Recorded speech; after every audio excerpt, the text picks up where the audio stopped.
தேரடி உங்கள் நெட்வொர்க்கு கிடச்சிருச்சுன்னு நினைக்கிறேன். உரிமை போரா 2026 தேர்தலை 50 ஆண்டுகள் திராவிட இயக்கம், திராவிட கட்சி ஆட்சியில் மாறி மாறி இருந்த பிறகும் தேவைப்படுதா அப்படின்னு ஒரு கேள்வி இருக்குது. இதில் திமுகவுடைய ரோல், இன்றைக்கு அண்ணா நினைவு தினத்தில் அண்ணா பெயரை வச்சிருக்க அதிமுகவுடைய ரோல் எப்படி பார்க்குறீங்க? இல்லை, இதுல திமுகவுக்கு அந்த உரிமை போர் அப்படின்றது ஏதோ திமுக தனியாக ஒரு உரிமை போரை அவர்களுடைய கட்சி நலனுக்காக நடத்துவது போல நாம் புரிந்து கொள்ள வேண்டிய அவசியம் அல்ல. திமுக அதனுடைய துவக்க காலத்திலிருந்து இப்போது வரைக்கும் போராடி கொண்டிருப்பது தமிழர்களுடைய உரிமைகளுக்காக. தமிழ்நாட்டில் தமிழர்களுடைய உரிமைகளுக்காக பெரியாரின் வழியில், அண்ணாவின் வழியில் இன்றைக்கும் உழைப்பதாகத்தான் திமுகவுடைய கொள்கையை நாம் புரிந்து கொள்ள வேண்டியது இருக்கிறது. அதுல விமர்சனங்கள் இருக்கலாம், போதாமைகளை நாம் மேற்கோள் காட்டலாம். ஆனால் அந்த உரிமை முழக்கம் அப்படின்றது ஏதோ ஒரு கட்சியினுடைய ஆட்சிக்கு வருவதற்கான உரிமை அல்ல. அது ஒரு அடிப்படையிலேயே ஒரு ஒன்றிய ஏகாதிபத்தியத்திற்கு எதிராக துவக்கப்பட்ட ஒரு விஷயம். பெரியார் மீண்டும் மீண்டும் குறிவைக்கப்படுவது அப்படின்றது தமிழ்நாட்டில் பெரியாரை டிஸ்ட்ராய் பண்றது அப்படின்றது மட்டும் இல்ல, தமிழ்நாட்டில் பெரியாரை பின்பற்றி வருகின்ற திமுகவை அழிப்பது. பெரியார் டார்கெட் அப்படின்னா பெரியார் டார்கெட்டை மூலமாக இவர்கள் அழிக்க நினைப்பது திமுகவை தான் அப்படின்றதுதான் யதார்த்தம். இதை ஏதோ நானே உருவாக்கி சொல்லக்கூடிய கருத்து அல்ல. தி நியூ பிஜேபி அப்படின்னு திரு நளின் மேத்தா அவர்கள் எழுதிய ஒரு புத்தகம் இருக்கிறது. வாய்ப்பு இருப்பவர்கள் படித்திருக்கலாம். நான் பலமுறை அதை மேற்கோள் காட்டியிருக்கிறேன். அதுல அவர்கள் குறிப்பிடுவது, Periyar has been a demigod for Dravidian politics.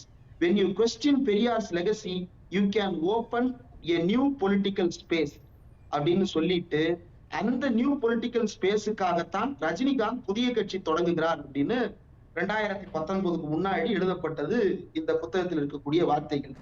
ஆனால் அந்த இடத்தில் அவர்களால் வெற்றி பெற முடிந்ததா அப்படின்னா, அப்ப ரஜினிகாந்த் அரசியலுக்கு வருவதாக சொல்லிக் கொண்டே இருந்தாரே தவிர முற்றுப்புள்ளி அப்ப வைக்க முடியவில்லை. மாறாக அவர்கள் அப்போது கருதியது என்ன அப்படின்னா, பெரியாரை கேள்வி எழுப்புவதன் மூலமாக தமிழ்நாட்டு அரசியலில் திமுக அதிமுகன்னு ரெண்டு பேரும் ஒரே மாதிரியான ஒரு அரசை நடத்தி கொண்டிருக்கிறார்கள். மாறி மாறி மக்களுக்கு ஏதோ ஒரு நலத்திட்டத்தின் மூலமாக அவர்கள் நெருக்கமானவர்களாக இறங்கிக் கொண்டே இருக்கிறார்கள். இதில் ஒரு உடைப்பை ஏற்படுத்த வேண்டும் என்றால் இந்த ரெண்டும் பெரியாரின் பேரால் ஓரம் கட்டப்பட்டு பெரியார் அடித்து நொறுக்கப்பட்டு இங்கு வேறு ஒன்றை திறக்க வேண்டும் என்பது அந்த புள்ளியில தேரடி இப்ப நீங்க சொல்றீங்கல்ல, இங்க மாறி மாறி ஆட்சி செஞ்சது திமுகவும் அதிமுகவும். ஆனால் ஒரே கொள்கையை தாங்கி, ஒரே சித்தாந்தத்தை தாங்கி இரண்டு கட்சிகள் மாறி மாறி ஆட்சி செய்யற ஒரு அரை நூற்றாண்டு வரலாறு தமிழ்நாடு கொண்டிருக்குன்னா, அப்ப இதை மாற்று சக்தி கொண்டு வர வேண்டிய ஒரு அவசியம் இன்னைக்கு தேவைப்பட்டிருக்கா? ஒரே சித்தாந்தத்தை பேசிதான் மாறி மாறி வந்திருக்காங்க ரெண்டு பேருமே. ஆனால் இதற்கு மாற்று அப்படின்னு, ஏன்னா இப்ப ரவீந்திரன் துரைசாமி குறிப்பிட்டார் இல்லையா, தமிழ் தேசியம் வர்சஸ் திராவிடம் அப்படின்னு சொன்னார் இல்லையா, அந்த புள்ளிக்கு நகர வேண்டிய தேவை இருக்குதா இன்னைக்கு? இல்ல, ரவீந்திரன் துரைசாமி சாரிடம் நீங்கள் என்ன கேட்டிருக்கணும் அப்படின்னா, அது அதனுடைய சாதக பாதகங்கள் கேட்டீங்கன்னா, இவர்களுடைய பார்வையில் அவர்களுடைய கருத்து என்ன, அவர்களுடைய பார்வையில் இவர்களுடைய கருத்து என்னன்றதை சாரால எக்ஸலண்டா பிரசன்ட் பண்ண முடியும். With all due respect, Ravindran Duraisamy sir ideological டிபேட்டுக்குள்ள என்னைக்குமே வருவது கிடையாது. இந்த ஐடியாலஜி சரி, அந்த ஐடியாலஜி சரின்ற டிபேட்டுக்குள்ள அவர் போக மாட்டார். அதனால அதை தாண்டி இன்றைக்கு திராவிடத்திற்கு எதிராக தமிழ் தேசியத்தை நிறுத்தி இவர்கள் பேச விரும்புகின்ற அரசியல் என்பதை மக்கள் விரும்புகிறார்களா அப்படின்னா இல்லை அப்படின்றதுதான் பதில். பேரறிஞர் அண்ணா 1949 கட்சி தொடங்கி 1967 ஆட்சி அமைக்கும் வரைக்கும் தொடர்ச்சியாக பெரியார் இயக்கமாகிய அன்றைய திராவிடர் கழகத்திற்கும் திராவிட முன்னேற்ற கழகத்திற்கும் இடையில ஒரு வார்த்தை போர் நடந்து கொண்டேதான் இருந்தது. திராவிட முன்னேற்ற கழகத்தினுடைய கொள்கைகளில் தெளிவாக இருக்கிறோம் அப்படின்னு சொல்லிட்டு அண்ணா பலமுறை சொன்னாலும் கூட பெரியார் அதை கடுமையாக விமர்சிக்கிறார். ஏனென்றால் அண்ணா எடுக்கக்கூடிய முடிவுகளை பெரியார் சந்தேகப்படுகிறார். ராஜாஜியோட கூட்டணி வைக்கிறீங்க, சட்டமன்றத்துக்கு போகணும்னு முடிவு எடுக்கிறீங்கன்னு வரும் பொழுது பெரியார் சந்தேகப்படுகிறார். அந்த சந்தேகத்திலிருந்து கடும் விமர்சனங்களை முன்வைக்கிறார். அப்போ ஒட்டுமொத்த தமிழ்நாட்டு மக்களாலும் ஏற்றுக்கொள்ளப்பட்ட ஒரு யாராலும் சிதைக்க முடியாத பிம்பமாக இருந்த பெரியாரின் கடும் விமர்சனத்தையும் தாங்கி ஆட்சிக்கு வந்த கட்சி திமுக. அப்ப அதை ஹெச்ராஜா பாணியில வைக்கக்கூடிய விமர்சனங்களை வைத்துக் கொண்டு திராவிடம் வெஸ்டர்ஸ் தமிழ் தேசியம் என்று வைப்பதை மக்களே புரிந்து கொள்ள மாட்டார்கள். ஏன் அப்படின்னா, இந்த நாட்டில், இந்த தமிழ்நாட்டில் திமுக கொண்டு வந்த திட்டங்கள், அண்ணா கொண்டு வந்த திட்டங்கள், கலைஞர் கொண்டு வந்த திட்டங்கள், யார் கொண்டு வந்த திட்டங்களை எடுத்து பார்த்தாலும் அது யாருக்கு நலன் பயக்குவது? தோழர் ஓவியா அவர்கள் ஓப்பனிங்லேயே குறிப்பிட்டார். என்ன சொன்னார்? இது தமிழர்களுக்கு நலன் பயக்குவதற்காகத்தானே கொண்டு வரப்பட்டது. அப்ப தமிழர்களுக்கு நலன் செய்வதற்காக உருவாக்கப்பட்டு தொடர்ந்து இயங்கிக் கொண்டிருக்கக்கூடிய ஒரு கட்சியை தமிழர்களுக்கு எதிரானது அப்படின்னு நீங்க பேசுறீங்கன்னா அதை ப்ரூவ் பண்ணணும். ப்ரூவ் பண்ணுவதற்கு எதுவுமே இல்லாம தான் அவர் லேப் டெஸ்ட் எடுத்துட்டு இருக்காரு. இவர் இன்ன சாதியை சேர்ந்தவர், இல்ல அவர் அன்ன சாதியை அந்த அந்த சேர்ந்தவர் அப்படின்னு ப்ரூவன் சொல்லிட்டு லேப் டெஸ்ட் எடுக்கிறாரு. டெக்னாலஜியை வந்து நீங்க எப்படி ப்ரூவ் பண்ணணும்னு சொல்றீங்க? அப்ப அவங்க மாற்று கொள்கையை வச்சுதானே அவங்க வந்து மக்கள்கிட்ட போய் சேர முடியும். இது வந்து இதுல இந்த குறை இருக்குன்னு சொல்லணும்ல அவங்க.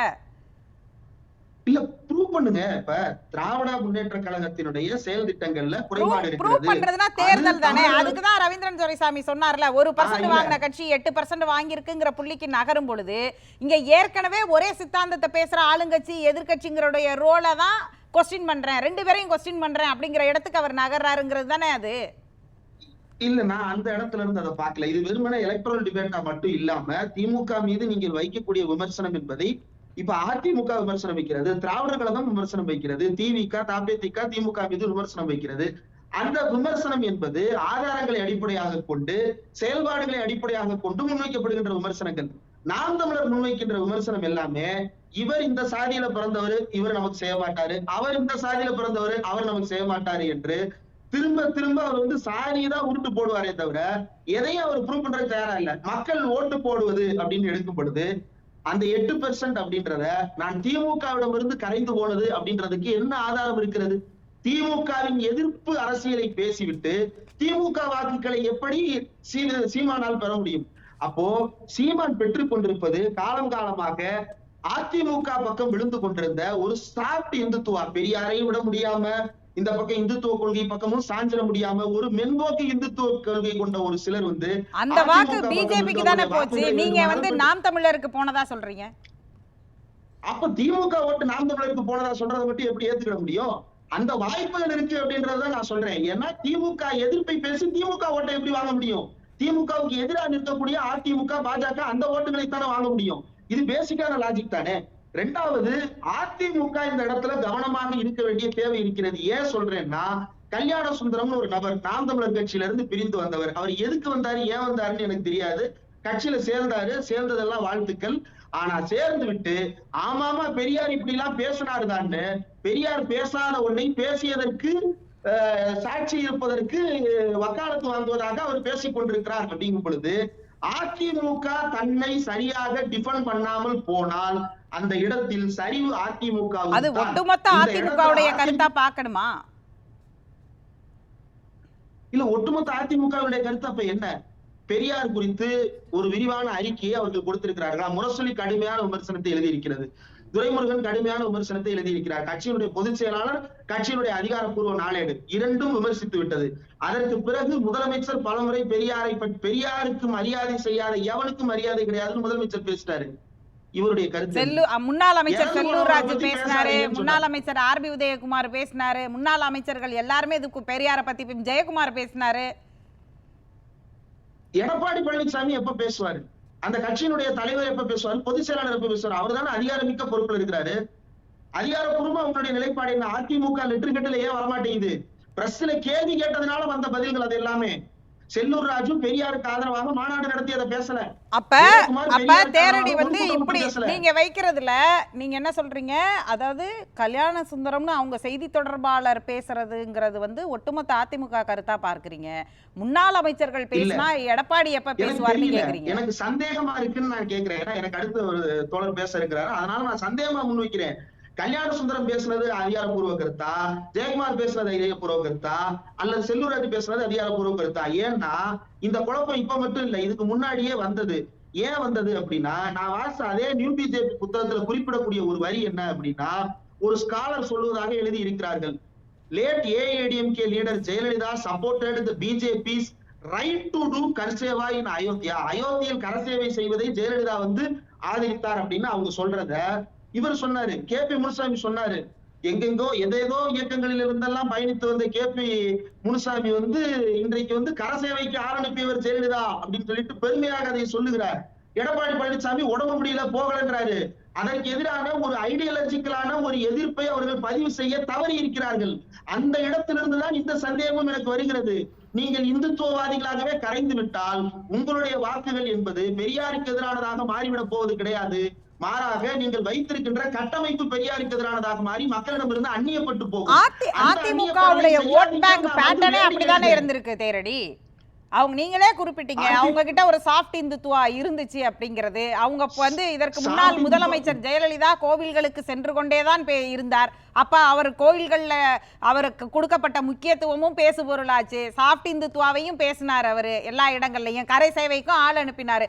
அதை தாண்டி அவர் சில இடங்கள்ல தன்னை மாற்றிய இடம்னு ஒண்ணு இருக்கு. கட்சி கொள்கைன்னு வரும்பொழுது மாற்றிய இடங்கள்னு இருக்கு. ஆனால் இது அவங்களுடைய டோன் இப்படிதானே பேட்டர்ன் செட் பண்ணியிருந்தாங்க.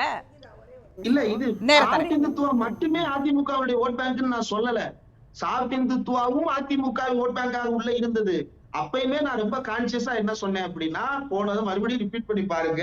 பெரியாரையும் முழுவதுமாக ஏற்றுவிட முடியாமல் இந்துத்துவாவையும் முழுமையாக சாய்ந்து விட முடியாமல்னு ஊசலாடி கொண்டிருக்கிற ஒரு கூட்டம் உள்ளே இருக்கிறது என்றுதான் நான் சொன்னேன் தவிர முழுமையாக இந்துத்துவ கூட்டம் மட்டுமே அதிமுகவுக்கு இருக்குன்னு நான் சொல்லல. இன்றைக்கும் அதிமுக தொண்டர்களுடைய மனநிலை என்பது கிட்டத்தட்ட அந்த தொண்டர்கள் மைண்ட் செட் இருக்கு. ஆனா அதை ரிப்பீட் பண்ணுங்க. உங்க நெட்வொர்க் பிட்ரேட் டவுன் ஆயிடுச்சு. நீங்க என்ன சொன்னீங்கன்னு ரிப்பீட் பண்ணுங்க. இன்றைக்கும் அதிமுகவுடைய இன்றைக்கும் அதிமுகவுடைய பெரும்பான்மையான தொண்டர்களுடைய மனநிலை என்பது ஒரு செல்லூர் ராஜு மாதிரியான ஒரு தொனியில் தான் இருக்கிறது. ஏன்னா செல்லூர் ராஜு இன்னைக்கு என்ன பேசுறாருங்கிறது இல்ல. செல்லூர் ராஜு தொடர்ச்சியா நீங்க எப்ப அவர் முன்னாடி மைக்க போட்டு திராவிடம் பெரியாருன்னு கருத்து கேட்டாலும் தலைமை என்ன சொல்லுதோ இல்லையோ அவர் ஒரு கருத்து அவர் சொல்லுவாரு. அது வந்து ஓரளவுக்கு மக்களை கன்வின்ஸ் பண்ணக்கூடிய மாதிரி அவர் ஒரு கருத்தை அவர் முன் வச்சுட்டே தான் இருப்பாரு. அந்த மைண்ட் செட்ல தான் அதிமுக தொண்டர்கள் பெரும்பான்மை இருக்கிறாங்க. ஆனா அதை கேபிட்டிவேட் பண்ணி நம்ம எல்லாம் ஒண்ணுதான்ப்பா, நம்ம உங்க கருத்து தான் என் கருத்துன்னு சொல்ல வேண்டிய பொறுப்பும் கடமையும் வச்சிருக்கிற எடப்பாடி அதை செய்யலன்னா என்ன ஆகும்னா கீழே இருக்கக்கூடிய பேஸ் வந்து உளுத்து போக ஆரம்பிச்சிடும். ஏற்கனவே நீங்க சொல்ற இடத்துக்கு செல்லூர் ராஜு வந்து ரொம்ப கடுமையா சொன்னாரு. இந்நேரம் வந்து சிறையில் அடைச்சிருக்கணும் அப்படின்லாம் சொன்னார் இல்லையா? அப்ப அவ்வளவு அப்படியான ஒரு கருத்தை தலைமையோட இல்லாம அவர் சொல்லிட முடியுமா? அவர் போற போக்கள் அப்படி சொல்லிட முடியாதுல்ல. அவர் இரண்டாம் கட்ட முக்கிய தலைவர்கள்ல ஒரு ஆள், முன்னாள் அமைச்சர்ல. நிச்சயமா முன்னாள் அமைச்சர் தான், இரண்டாம் கட்ட தலைவர்கள் ஒருத்தர் தான். அப்ப இதுக்கு முன்னாடி அவர் ஆடியோ கால்ல யாரோ ஒரு தொண்டர்கிட்ட வந்து அவர் வந்து அவதூறான வார்த்தைகள்ல பேசுறாரு. அப்ப அதையும் தலைமையோட ஒப்புதலோட தான் பேசினாரு அவரு. அப்படி எடுத்துட முடியாதுல்ல. அவருடைய கருத்தை அவர் சொல்றாரு. தலைமையோட கருத்து இப்போ வரைக்கும் வெளிவரல. அபிஷியல் லெட்டர் கட்டி எங்க பெரியாருக்காக இல்ல உங்களுடைய நாளேட்டுல என்ன பதிவு பண்ணிருக்கீங்க, அதை ஏதாவது வெளியே சொல்லுங்க, பப்ளிசிட்டி பண்ணுங்க. மாறாக கம்முன்னு இருக்கீங்க அப்படின்னா கட்டமைப்பு உளுத்து போயிடும். அந்த உளுத்து போன கட்டமைப்பு என்பது உங்களுக்கு உதவாமல் போய்விடும். அது வந்து அடுத்த சட்டமன்ற தேர்தலும் அதுக்கு அடுத்த சட்டமன்ற தேர்தலையும் கொஞ்சம் கொஞ்சமா கண் முன்னாடி கரைய போறதை நீங்க பாக்குறதுக்கு நாங்க தயாரா இல்ல. ஏன்னா தமிழ்நாட்டு அரசியல் என்பது திமுக அதிமுகவுக்கு உள்ளுக்குள்ள இருக்கும் பொழுதுதான் நம்மளால குறைந்தபட்சம் அதிமுக இதை வந்து டிமாண்டா வைக்க முடியும். அந்த டிமாண்டை ஏத்துக்கிற இடத்துல நான் இல்லன்னு எடப்பாடி சொல்ல வர்றாரா? அப்போ